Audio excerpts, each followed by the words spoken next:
Ya, pemirsa, pemerintah menyiapkan belanja cukup besar di mana Menteri Koordinator Bidang Perekonomian Airlangga Hartarto memprediksikan bahwa Indonesia akan masuk ke dalam jurang resesi di kuartal 3 tahun ini. Airlangga pun mendorong kementerian dan lembaga negara untuk segera menghabiskan anggaran sebesar 2.700 triliun hingga kuartal 4 tahun ini. Menteri Koordinator Bidang Perekonomian Airlangga Hartarto dalam pernyataannya memprediksi Indonesia akan masuk jurang resesi di kuartal 3 tahun 2020 setelah di kuartal 2 tumbuh minus 5,32%. Berdasarkan data analis perekonomian Indonesia pada kuartal 3 diprediksi minus 4%, negara pun berpotensi masuk dalam jurang resesi ekonomi bila pertumbuhan ekonomi minus selama 2 kuartal berturut-turut atau lebih.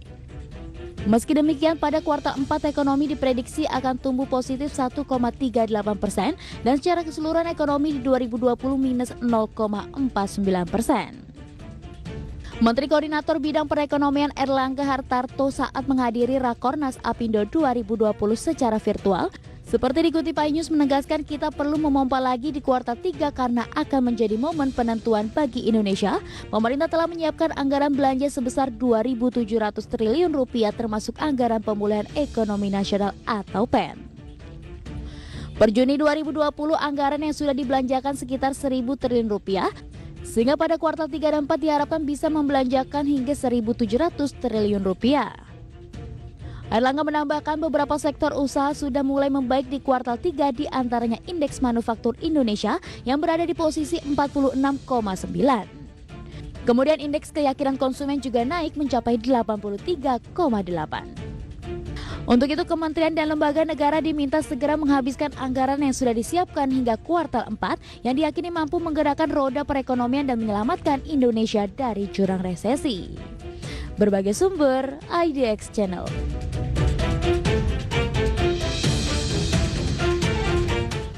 Baik, pemirsa, kita lanjutkan kembali perbincangan bersama dengan Andri Chiu, founder iTrade Community. Baik, Pak Andri, kita lanjutkan kembali begitu pembahasan yang menarik tadi. Ada beberapa statement yang menyebutkan ada kekhawatiran pada kuartal 3 pertumbuhan ekonomi akan terjun kembali dalam artian masih bergerak negatif minus 1%. Tapi tadi sebenarnya pemerintah juga tengah mendorong juga di sepanjang kuartal 3 ini kemudian sampai dengan kuartal 4 dengan anggaran yang sangat besar 2.700 triliun juga yang akan diharapkan ini bisa menggerakkan roda perekonomian nasional. Tanggapan Anda bagaimana, Pak Andri?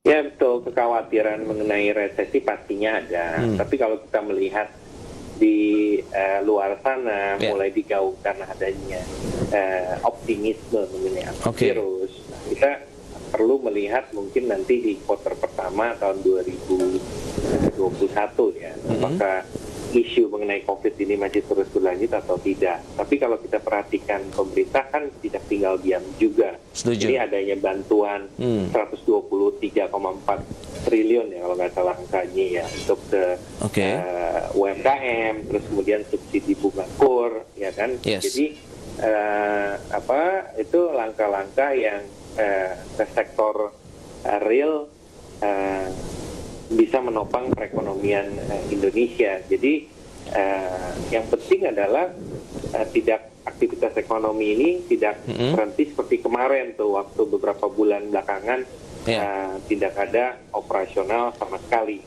Kalau dilihat sekarang kan mal-mal sudah membuka, terus kita lihat juga bisnis juga perlahan-lahan sudah mulai beraktivitas, walaupun dalam kondisi yang disebut new normal ya. Tapi paling tidak sudah ada aktivitas dan mulai digaungkan sentimen-sentimen positif seperti vaksin, kemudian juga dukungan dari pemerintah dan lain sebagainya. Baik, tapi ini kan juga ramai diperdebatkan dan diperbincangkan juga begitu pada kemarin dengan adanya statement bahwa kemungkinan akan minus 1% begitu. Anda melihat apakah dengan lah langkah pemerintah karena per Juni tadi sudah disebutkan biar sudah sekitar 1.000 triliun begitu yang sudah dihabiskan oleh pemerintah dibelanjakan begitu dalam artian untuk menggerakkan roda perekonomian, meningkatkan lagi daya beli aktivitas masyarakat begitu. Tapi Anda melihat masih ada 1.700 triliun yang harus segera juga disalurkan, didistribusikan kepada masyarakat paling tidak hingga akhir tahun.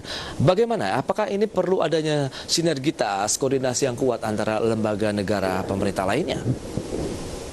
Ya pastinya itu dibutuhkan sinergi antar lembaga negara untuk apakah benar-benar belanja itu efektif sampai pada targetnya ya, sehingga bisa mendongkrak aktivitas perekonomian. Itu sudah pasti. Nah, kalau kekhawatiran tadi dari minus 5% ke minus 1%, kemudian menimbulkan sentimen bahwa terjadinya resesi, ini kan sudah didiskon oleh market. Market sudah dengan kejatuhan kemarin dan beberapa bulan ini sudah mengantisipasi apa yang terjadi sebenarnya. Jadi kalau kita yang perlu kita perhatikan adalah langkah-langkah apa yang bisa mendongkrak perekonomian, bukan hanya dari ketakutan terhadap resesi tersebut, ya kan? Tapi lebih kepada efektivitas daripada pengucuran dana tersebut tadi. Baik. Kita akan sampaikan terlebih dahulu, Pak Andri, dengan pembukaan market hari ini. Ini luar biasa juga, indeks harga saham gabungan masih terus bertahan di zona positif. Dan pemirsa, indeks harga saham gabungan pagi ini dibuka menguat sekitar 0,7%, berada di posisi 5.273,236. Selengkapnya bisa Anda saksikan di layar televisi Anda. Ya, dengan penguatan saham-saham sekitar 185 saham, adapun saham-saham yang mengalami tekanan sekitar 56 saham. Asing kita lihat dalam beberapa waktu terakhir melakukan aksi beli, tapi pagi ini kita lihat sudah ada yang melakukan pelan-pelan cicil jual begitu, meskipun volumenya ataupun nilainya tidak terlalu besar. Baik, Pak Andri, dengan penguatan IHSG kita akan mereview dulu ya bagaimana pembukaan market hari ini, kemudian proyeksinya apakah ini masih akan terus berlanjut hingga sesi 1 berakhir, kemudian hingga sesi kedua juga. Menurut Anda bagaimana peluangnya? Saya melihat ini pergerakannya masih uptrend ya. Masih uptrend, oke. Masih ke level 5.300 dan 5.400-an bahkan. 5.000 terdekatnya di 5.150, 5.130-an. Nah, kalau kita perhatikan indeks selama masih di atas jangka pendeknya di atas 4.900-an itu masih cenderung bergerak jangka pendek ya. Betul. Uptrend, walaupun kenaikannya sudah terbatas karena selama mungkin 1-2 pekan ke belakang ini kan naik terus ya. Betul. Apalagi data-data yang sudah disampaikan juga oleh pemerintah, khususnya dari Kementerian Koordinator Bidang Perekonomian, bahwa dari sisi sektor usaha juga sudah mulai membaik ya, di mana indeks manufaktur Indonesia naik di posisi 46,9, kemudian dari indeks keyakinan konsumen juga naik 83,8. Sebenarnya ada satu optimisme begitu yang mulai terbentuk di masyarakat begitu dengan adanya aktivitas yang sudah mulai dilonggarkan dalam artian relaksasi dari PSBB, kemudian perekonomian sudah mulai menggeliat kembali. Tapi kan seberapa kuat sih dengan adanya batasan-batasan dari protokol kesehatan COVID-19 untuk mendorong perekonomian lebih jauh lagi ke depan, Pak Andri? Ya, sampai vaksin ini betul-betul confirm ditemukan, saya melihatnya mungkin di awal tahun 2021-an ya, baru confirm kelihatannya. Karena kan kalau dilihat kemarin kunjungan Presiden ke perusahaan pengembang vaksin tersebut di Indonesia maupun di luar sana juga seperti berita Rusia menemukan vaksinnya, kemudian di Amerika juga vaksin atau antivirus tersebut mulai digaungkan juga. Jadi ini sebenarnya berita-berita yang cukup optimis ya. Terutama kalau di US itu kita melihat nanti ya pemilu di bulan Oktober ya kan, itu juga akan memberikan sentimen ke negara-negara lainnya, karena Amerika menjadi center saat ini atau pusat dari perekonomian dunia. Baik. Kita akan bincang bagaimana dengan saham-saham yang Anda rekomendasikan saat ini, Pak Andri Chu. Sebagai founder dari Athlete Community, tentu Anda bisa memiliki jagoan dong yang mungkin disampaikan juga menjadi pilihan investasi bagi masyarakat investor maupun traders begitu. Apa saja yang mungkin bisa Anda berikan ini, Pak Andri? Akankah dari beragam sektor kah atau ada sektor tertentu yang menjadi fokus Anda?